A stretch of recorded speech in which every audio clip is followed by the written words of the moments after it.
Hello and welcome to the ALEC 50th annual meeting here in Orlando, Florida. We just finished up with lunch, had the announcements for the Yass Prize, and with me today are two of the winners, the semifinalists and a finalist. We have Cris Gulacy-Worrel out of Ohio and David Wofford out of Alabama. So I thank the two of you for joining me. Real quick, we'll start off with you, Cris. What exactly is your school, your academy, your educational center? What are you doing up there in Ohio? First of all, thanks for having me. I'm Cris Gulacy-Worrel. I'm the vice president of Oakmont Education. We are a network of not-for-profit charter schools in Ohio. We serve students who have dropped out of high school, and we approach it with a sector strategy approach, which is we use workforce partners to engineer pipelines of students into careers that are not only promising, but will give them opportunities for growth. So we take students that are overage, undercredited, kind of falling through the cracks. Right. Benched students, so to speak, and we bring them off the bench and we make them starters. So I like that. That's a great analogy over there, taking them off the bench and make them starters. But you work with David. Yes. Even though he's in Alabama and you're in Ohio. Yes. It's really cool. And David, let's hear a little bit about what is your academy, your school, your work center? I'm David Wofford. I'm the superintendent of Chickasaw City Schools, and we are a work-ready district. When I say that, we want to prepare every student for the day after graduation. How do we do that? We want to make sure that they have some high-value certificate or accreditation where they can go right into the workforce, make sustainable wages, and then continue their education, but allow the business to pay for it. Allow the business to pay for it. Not a bad way to go. And it's interesting you say about ready the day after graduation. For me, the day after graduation, we were heading to the beach, but that was a whole different idea. But you guys have a partnership that you're working together with. And what exactly, explain what that is? Yeah. So I got to meet David and his colleagues who were really incredible through the Yass Prize. And when we met and learned what they were doing, printing 3D prosthetics and taking them to developing nations and printing suitcases that are solar powered and sending them to the Ukraine so that people were able to recharge things or have power. We were like, well, how do we get a piece of this action for our kids? How do we do this with our kids? Because you don't necessarily think of a dropout and be like, you know what, kids who dropped out are like, quote unquote, making solar powered suitcases or prosthetic legs. But then you meet someone like David, who has this incredible program in his district, he's such an out of the box superintendent, so refreshing, that says, oh, not only can we partner, but bring your manufacturing staff down to Alabama and we're going to host you for 2 days. And that's what happened. Oakmont sent staff down to this public district, and we have not only that partnership across state lines, but across different educational options and models. So this sounds like, how did you convince Chickasaw that we should put together a manufacturing operation that's going to make prosthetic limbs, solar powered suitcases? How do you do that? Well, you just don't listen to no for an answer. Bottom line is we hired really good people. And in 2019, when we started in the district, the whole focus was we wanted to hire people that would make a difference in the lives of our kids. And one of those people that we picked up was a guy named Brian Copes, who has just won the Henry Ford Innovation Teacher of the Year. He's been incredible. And his manufacturing program, there's so many facets to it. The solar power suitcase that we do is in the 7th and 8th grade. And we've already sent one to Ukraine to help power laptops and cell phones when their grid's down. We have others that are online. The prosthetic has been a process that he's developed over the last 15 years.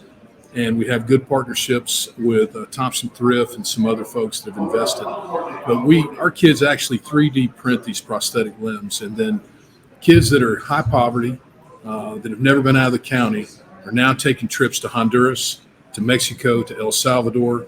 Last year, we fit 77 amputees with prosthetics. That's incredible. Yeah, That's incredible. And Cris is one of the 12 different schools that we have nationwide that have come on or are coming on as partners to help produce prosthetics. It makes me wonder, though, if you've got the 7th graders building solar powered suitcases, Are the 12th graders like going off to SpaceX and helping out with the Tonight. detachable rockets? Tonight, they're going tonight. Not yet, not yet. But that could be on the table.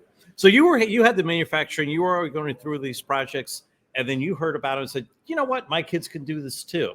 Yeah, we have manufacturing tracks in our schools, in our career technical pathways, and for our students to always be told they take so much, oh, you take this, or you're not good at this, or to give them the opportunity to be involved in a program where they're not just learning, academics, because there's so much involved in manufacturing, but they're actually learning that they give back, that they're part of something significantly larger than that little piece of them. It's an incredible project. It changes everything. Yeah. And They then learn to serve. They learn serve. to be servants, Yeah. public servants. And they also, when we eventually will be taking some dropout students on a trip, they will never have been on a plane. Yeah. I mean, I've taken students to DC on a trip and I didn't realize they didn't know how to use the room key to get in. Yeah, that's right. So when we're talking about access, we're talking about access at the lowest levels of things that we don't even think about to the largest levels of taking students to Honduras Right. to fit 77 amputees. And we just partnered with Sun Farm as well. We have a shipping container that we've converted into a solar power computer classroom. And our students totally put that together, and we'll be shipping it to Honduras this fall. That they're going to be working out of then. That's right. Yes, That is, in And, Honduras. the first opportunity, not just to get on the web, but their first opportunity to open up a computer. And That's use it. right.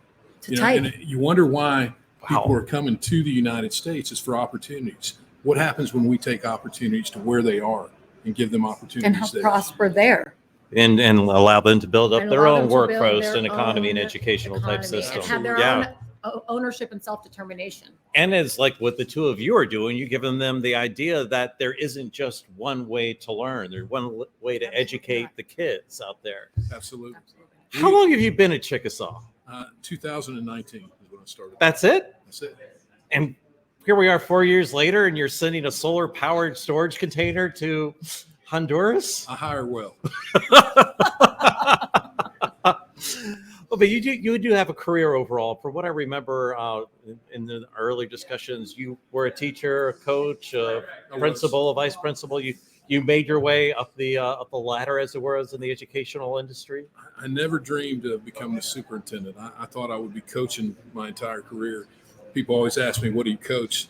Well, the sport may be football, but I coached kids. I coached them to be better and to be more than what they thought they could be. And I've taken that same mantra into the principalship that I used in the career tech that I ran, and now it's into the superintendent.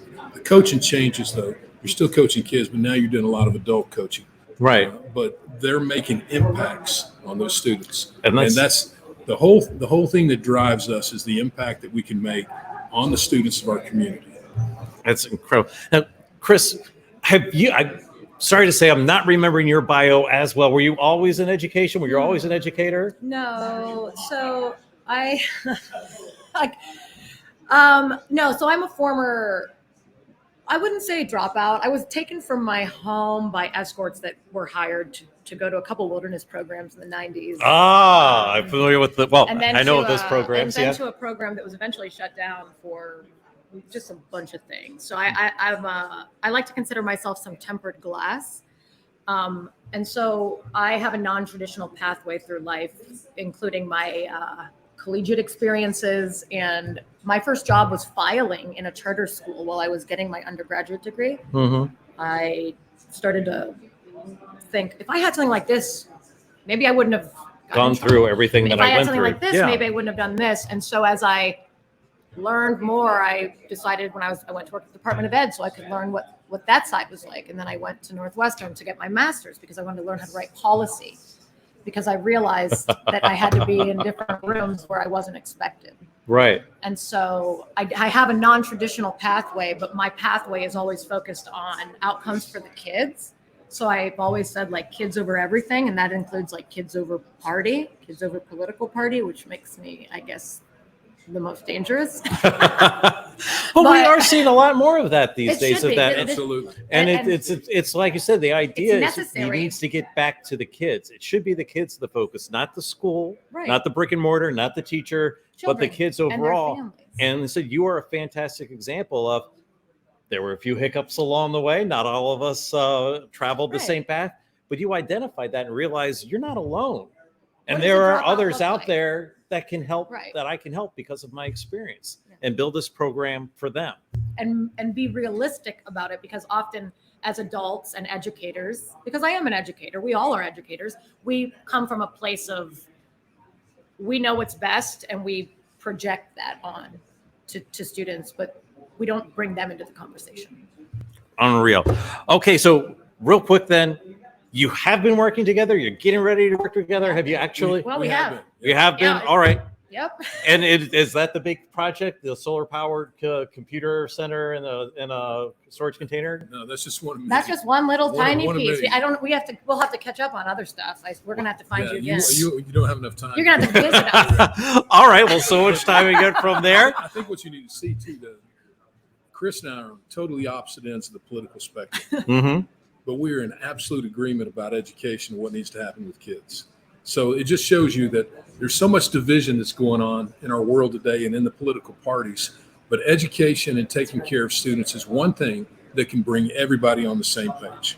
I don't think we could find a better note to end that on, because that's exactly what everybody, you see a lot of that going on today, where everybody can get together under the idea that it's the kids and their education that matters above anything else. All right. Well, thank you very much. I appreciate both of you coming. Congratulations on winning the prizes that you won this afternoon. And we'll be back again soon with more from the ALEC 50th annual meeting in Orlando, Florida.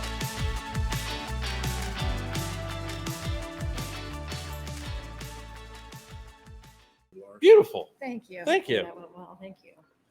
We appreciate it. So I was trying to